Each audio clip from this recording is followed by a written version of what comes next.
Good afternoon everybody and a very warm welcome to Mildenhall, and today it's I can't contain myself, and literally I can't contain myself because today it's very exciting today. Today I received a parcel in the post and it contained some goodies, and it contained 3 twin packs of containers. Now, you're probably wondering why I'm showing you empty boxes, and the reason why is A, they're on the layout already, and B, I just wanted to show you the condition of these boxes because these were listed as used on eBay, although the seller did say they hadn't been run. And when I opened them up, all the bags that were contained were all sealed and had never been opened or anything like that, so they were virtually brand new Wagons, even though they are in older packaging, which is just absolutely fabulous because I paid £100 for these. I got one of these, and this is definitely current stock, as you can tell by the packaging, it's new box packaging, and this is a pack of 2 containers on their own. So if you want to create a container wagon, a container terminal, you want to buy some additional containers, or maybe you want to put an industrial unit behind a station and you want to just sort of put some containers behind there. Like I do see on the real railways, you do sometimes see that just odd containers dotted about here and there in yards and things. You can buy them separately, which is what this is. 2 containers on their own, and this is 36101, and it's 45-foot containers, Yukon, times 2, and they cost me £9.95, which I was a bit kind of surprised. Like I said, considering how much their brand new twin pack container wagon, like I said, mentioned with previous cost, because there seems to be quite a bit of a disparity between the two. Moving on, I do still have a couple of these Freightliner wagons which I bought to go onto the layout. I haven't opened them all, I just put a couple on, and I did say that they were EABs, but the price actually obscured it, and they're actually FEAB wagons, spine wagons, twin pack Freightliner, and that's what they look like, and I'll show it to you on the layout too. As you can see, I paid £43.95 for it when I traded the stuff in. However, I have actually seen these go for £40, so it is well worth shopping around, and I actually saw it for £40 at Kerno's in Guildford, so it is well worth shopping around. I'm also going to show you some more of my other wagons as well, which I also briefly touched upon on its separate video, which was my tip hook rail ones, which people have said look really nice, and I just wanted to give you a code for that. And I didn't actually give you a code for these ones actually. So if you wanted one of these, the code is 4F044007. But the actual code for the wagon is actually 4F044. The 007 stands for the number in sequence, because Dapol were really good, and when they made these, they made different running numbers, and so you'd have 4F044001 would be the first one, and then it's 02, 03, 04. So basically it's the first bit that you want, which is 4F044, and then the 007 equates to the running number. So if you're not bothered about having the same running numbers, then you just buy the same. Doesn't matter, but that's what the difference is, which I really like about Dapol, because they've done that, and I've got a number of their wagons. IOAs as well were the same, they've done that. The HIAs, they did the same, where they've put different running numbers, so you can always, so even though you've got the same wagons, they're all different numbers, which is really good.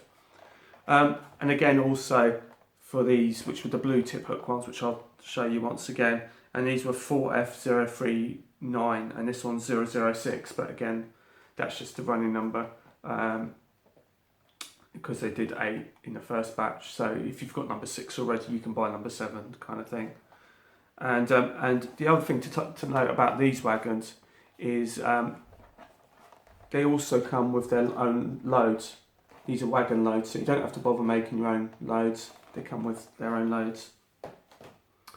The other thing to show you, to go with my Freightliner container terminal, I've got 2 locomotives still to go onto the layout, which haven't been chipped, to do with Freightliner.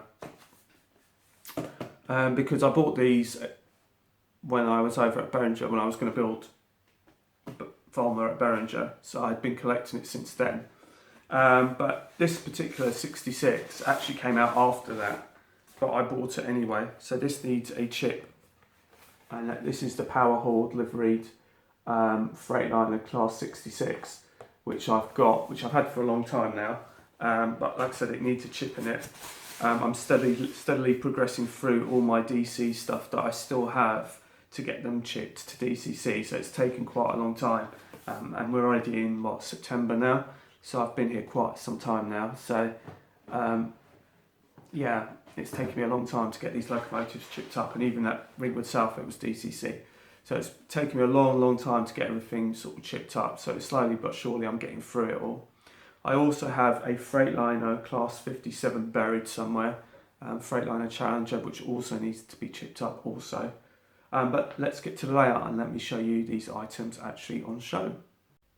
I just thought, before we get into the kind of nitty-gritty of me explaining to you everything that we have here, I just thought I'd sort of show you from this angle how the container terminal looks right now. We've got a few more containers dotted over there, which I'll explain to you shortly. And then after, obviously, as you can see, we've also got the container wagons now starting to find a home in the middle here. And so I just thought I'd quickly show you how that looks currently right now. So I thought we'd start at this end first. Now, originally, like I did say previous, I was going to put a pub here, and I took it down. And then I don't know who mentioned it, but there was a YouTuber had a comment, put a comment on my video to suggest, oh well, why don't you, since you got rid of the pub, put some sort of burger van or something for the workers to go to, so whilst they're resting or taking it easy or whatever. So that being said, I did actually have a burger van at Ringwood South, and there it is. It's right in the middle there. I've just put it there. I'm not exactly sure if that's going to stay there or not. It might very well do. Sometimes these burger vans, they park on verges and things like that, and so I was just thinking that I might leave it there. And obviously you've got the transit van, which is actually hooked up to it. We've also got the signage here, which I did. Also, as we go through, if I move this lorry out of the way, I repainted the cabin to in Freightliner colours, which was also, I was using Millbrook, the pictures from Millbrook Container Terminal, as a bit of inspiration. If I bring this lorry back, so here's the maritime lorry with its container, and that's pulled up to the white line. So he's got out the cab, and he's gone into the office to hand in his paperwork and to wait further instructions as to what to do with his load. As we come here, one of the things that is missing, I have to say, is a reach stacker. So I've just zoomed out a bit. And that is one of those big, heavy-duty kind of vehicles that's basically like a crane on wheels, and that can lift these containers and lift them off the lorries and drop them down, and then they can also be put into position for the crane to take and lift on and off. So as you can see, we have 66532, which is P&O Ned Lloyd Atlas. Behind that is my Class 17, a Power Hall Freightliner livery. Behind that are my new FEAB wagons. and I'm very happy with them. I've been running them with both the 66 and the 17. They've been running really, really well, so I'm really pleased. Now, if you look at the back, there was just the one blue skip. I always say that because it says skip on the end, and I keep thinking. Anyway, before it used to have just the one container there. Now there's an additional 2 green ones. Now the one below, the Yukon one, was the twin pack that I bought. So you got 2 of those ones on the bottom. But what I did is I actually stuck one of them on the container wagon. And the one above it came part of the container wagon. It's just that I just decided to swap them around and vary it a bit. So as you can see, these are my new FEAB spine wagons by Freightliner, and they run really, really lovely. They've been running really well. The difference between these and the Bachmann ones that I've just got is that these are definitely more fiddly in terms of putting them together, because in the middle there's a bar, and like I mentioned previous, there's 2 screws, one there and one there, and you have to basically screw them in together to get them to connect in the middle. These 3 here are my new 3 sets that I got from Bachmann. But like I said, what I did with this one here, this container here on the left, that's part of the individual container pack. So that's actually didn't come part of the container. The C wheel one that was on the top there, excuse me, came with that actual wagon itself. But these are essentially the Bachmann wagons, and these are connected through a bar with the 2 prongs that just sort of plug in. So that's easier to put in. So that one's the power box one. If I move it, we've got the Serco ones behind, or Seacal ones behind, and behind that is the same as the C wheel one, which is just behind there. If you can see it just behind there, so it's the same livery as that. So these are brand new, although they were listed as used. You still have to put these together a little bit because they've got these little hooks in it, these little locator pins which you have to put in. So when you buy one of these, you get like a little detailing bag like this.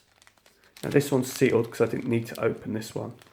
But basically you get the bar, which you can probably just about make out in there.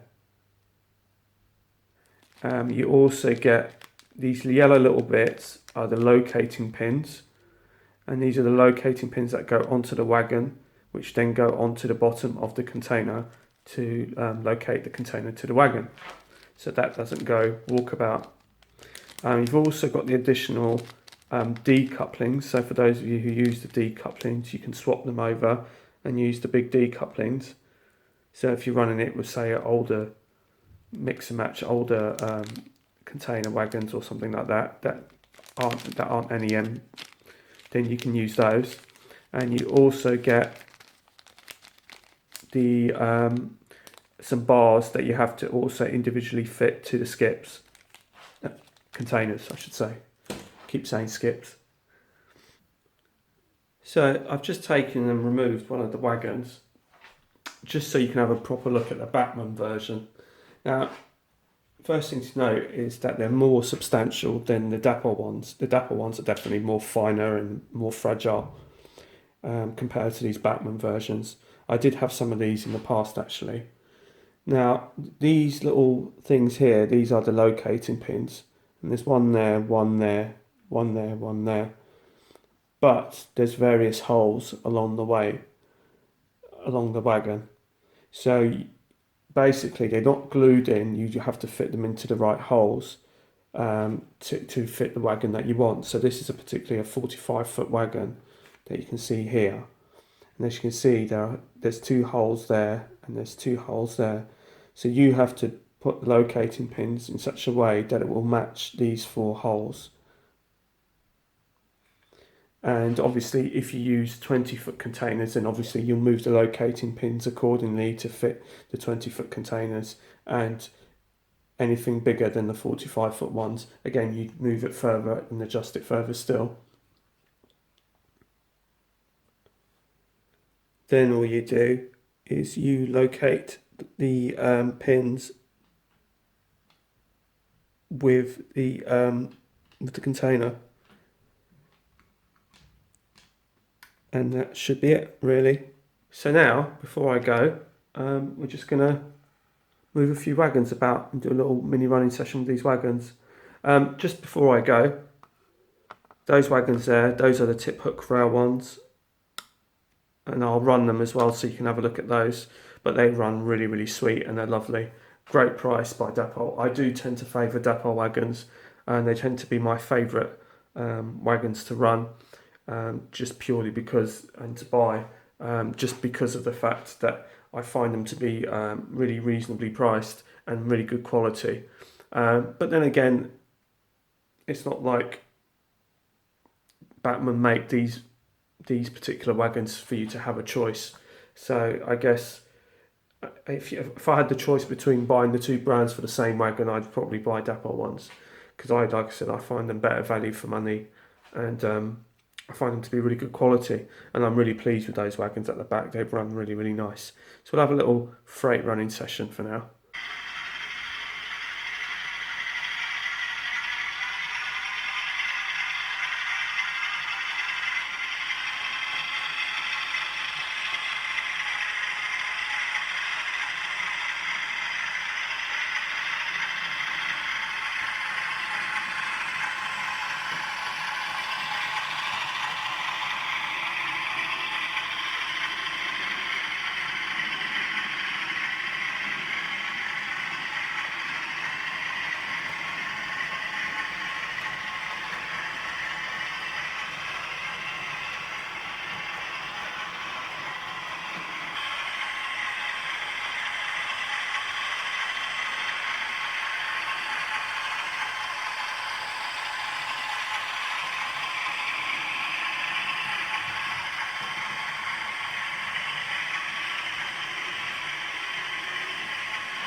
There's a dead spot over there on that point, which I need to sort out.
Now that's quite a long rake for me, and that's without the rest of it being put on the track yet. There's a couple of bits to put on,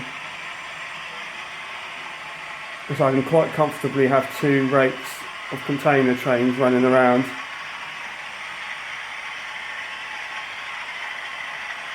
As the 47 comes blasting by.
So hello everyone and welcome back to the end of the video. I just wanted to thank you for watching. If you have any questions or comments, please feel free to do so. And hopefully I have showed you them in the best possible way. And just in case if any of you are interested in buying any of these wagons.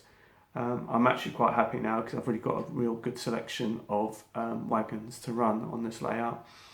And the container terminal has all of a sudden just sprung into life with all these wagons turning up and all these additional containers. And one of the few things I've got to do really in terms of rolling stock wise is to get my 57 and my 66 chipped up that aren't, and then that will just bring in even more of a variety of locomotives to use on the Freightliner container terminal. So until the next time, once again, thanks for watching. Hope you enjoyed the little running session, and it's goodbye from Mildenhall. Bye bye.